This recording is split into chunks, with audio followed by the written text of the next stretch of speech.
په واشنګټن کې د خبريالانو د کلني ماښامنۍ مراسم روان دي. د امریکا ولسمشر ډونالد ټرامپ هم په دې محفل کې حضور لري. فضا عادي او منظم ښکاري. خو ناڅاپه د ډزو غږ اورېدل کېږي. سمدستي امنیتي حالت بدلیږي. میلمانه پر ځمکه پریوزي او د پټو خدماتو ځواکونه په بیړني ډول ټرامپ له تالاره وباسي او خوندي ځای ته انتقالوي.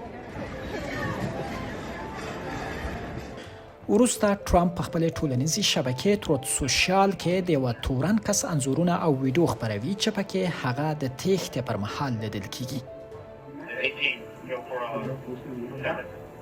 امریکایي رسنیو راپور ورکړی چې شکمن کس کول توماس آلن نومیږي، 31 کلن او د کالیفورنیا اوسیدونکی دی. چارواکي وایي وضعیت تر کنټرول لاندې دی او د پیښې د څرنګوالي او انګیزې په اړه څېړنې روانې دي. Very unexpected, but incredibly.